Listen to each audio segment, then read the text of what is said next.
Naririnig niyo ba sila? Sabay-sabay silang nagmamarcha, suot ang kanilang munting soldier caps. Handa na sila sa misyon.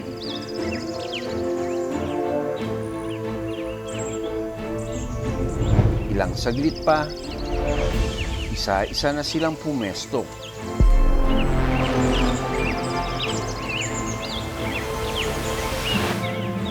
May nakabantay.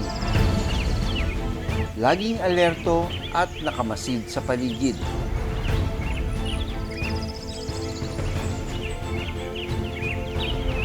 Tahimik, steady, parang sniper sa itaas ng sanga. At may nakahandang umatake. Sa isang iglap, swoosh! Huli na ang kanyang paboritong pagkain.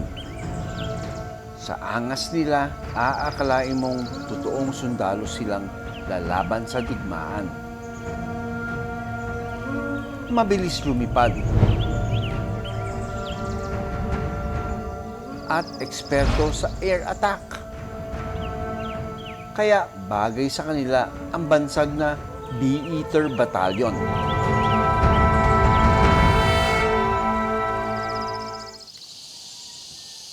Sa Esperanza, Agusan del Sur, nagmistulang hideout ang bundok na ito. Dahil sa dami ng tunnel holes na matatagpuan dito. Ang naninirahan, hindi ordinaryong hukbo.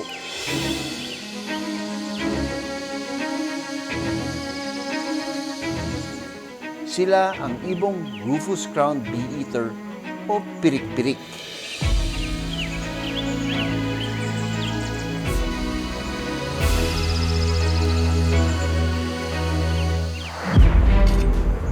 Pero para sa beekeeper na si Arsulo Yandong, tila kalaban ang tingin sa kanila. Noong 2021, nagsimula siyang mag-alaga ng honeybees o Apis cerana. Isa itong uri ng honeybee na kilala sa paggawa ng matamis na pulot.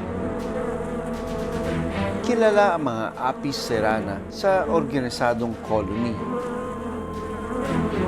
Pero sa kabila ng kanilang tatang, sensitibo sila sa stress at pagbabago ng kapaligiran.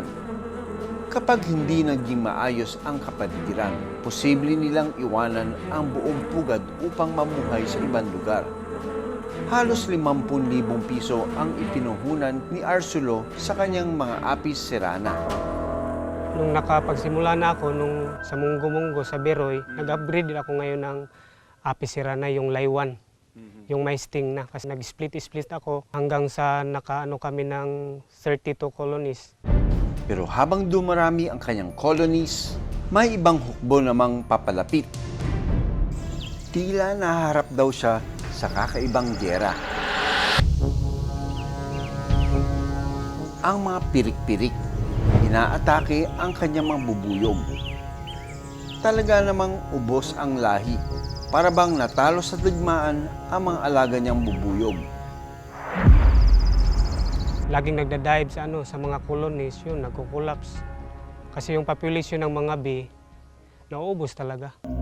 Matapos alagaan ng higit 1 taon, ang dating 32 colonies ng mga bubuyog, isa na lang ang natira.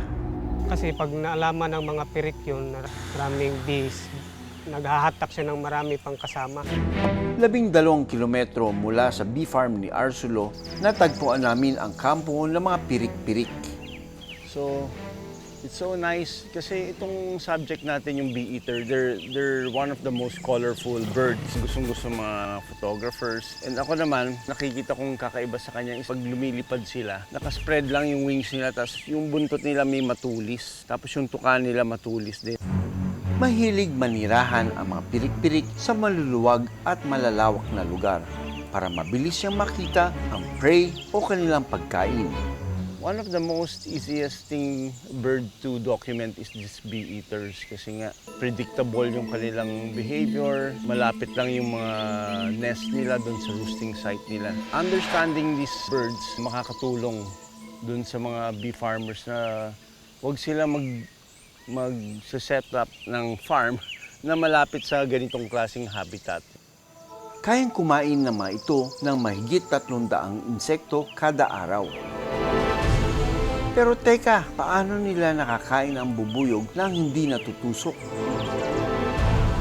May espesyal silang teknik. Bago nila lunukin ang mga bubuyog, tinatanggal muna ng mga pirik-pirik ang stinger ng mga bubuyog sa pamamagitan ng hammering o paghampas ng bubuyog sa sanga bago lunukin. Potentially, may mga times syempre na hindi na natatanggal yung buong venom sac.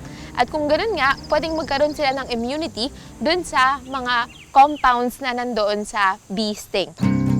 Napilitan ang beekeeper na si Arsulo na mag-alaga ng mga mas malilit na stingless bee. Hindi nila kinakain ito kasi sobrang liit, hindi siguro nila makayang tukain. Yung mga stingless bees kasi, mas maliliit sila, di ba? Nakakulay itim. So potentially, mas konti rin yung nakukuha nilang nutrition doon. Dahil sa diskarte ni Arsulo, nakawala siya at kanyang mga bubuyog sa pag-atake ng mga pirik-pirik at unti-unting nakabawi ng kanyang bee farm.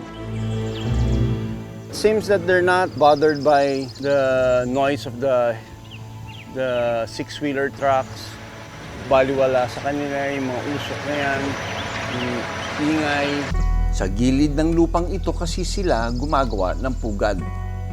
Mahabang tunnel holes na parang underground barracks ng kanilang hukbo. Pero sa lugar ding ito, unti-unting tinitibag ang lupa kung saan makikita ang kanilang munting pugad. At iba't ibang klase ng ibon, iba't ibang klase rin silang mamugad. So dito sa mga bee eaters na ito, sila ay mga cavity nesters. Sila ay nag-nest sa loob ng mga holes or cavity. Yung anthropogenic factor o yung mga human activities ang naggagawa nitong mga cliff na gusto nila. So in this sense, tinitake advantage nitong mga bee eaters na to yung mga human activities ng pagtapyas ng lupa o kaya yun, in this case, yung pag-extract nitong mga buhangin o quarrying na area. Kung kailangan man nilang magtapyas pa ulit during the breeding season. Kasi kapag natapos naman yung breeding season, pwedeng hindi na nila gamitin tong earth wall na ito. Paliwanag ng Municipal Environment and Natural Resources Officer ng Esperanza na si Randy Ligsanan, kasalukuyang isinasagawa roon ang Phase 2 ng Flood Control Project mahigit 100 metro mula sa tahanan ng mga pirik-pirik. Siguro may permit yan yung flood control project.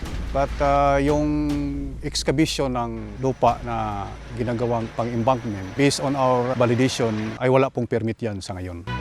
Nanghinga ng aming programa ng solusyon ng Menro patungkol sa tinitibag na bundok. Ayon sa kanya, itutuloy ang nasabing proyekto sa lugar. Ngunit ipinatigil ang operasyon ng quarry sa nasabing lokasyon. Isang hakbang ito para mas maprotektahan ang kalikasan at posibleng epekto ng pagkakwari sa kapaligiran at mga nanirahan dito. We are already crafting a report to be addressed provincial ENRO to conduct thorough investigation and possibly issue an stoppage order. Also directing the DPWH that their contractor should get embankment doon sa mga legitimate permittee. Expected yan within this, siguro next week, mag-stop na yung operation ng quarry doon sa mismong area na naka-apekto sa ating mga birds dyan, particularly itong pirik-pirik. So these bee eaters are quite resilient. Ito mo, ang lapit natin, hindi naman sila lumalayo. Dahil malaga ang lupang ito para sa mga pirik-pirik, hindi raw nila gagalawin ang parte na may pugad na may mga ibon. Malaga ang mga ibong ito sa kalikasan dahil sila ang tumutulong kumontrol sa dami ng mga insekto sa paligid. Ibig sabihin, kahit minsan ay napagkakamalan silang istorbo, malaki rin ang papel nila para manatiling balanse ang kalikasan. Ang Bee Eater Battalion may kanya-kanyang laban para mabuhay, mga bubuyog, mga tao at mga ibon. Pero sa halip na itaboy sila, mas maiging humanap ng paraan para sabay-sabay silang mabuhay. Maraming salamat sa panonood ng Born to be Wild. Para sa iba pang kwento tungkol sa ating kalikasan, mag-subscribe na sa GMA Public Affairs YouTube channel.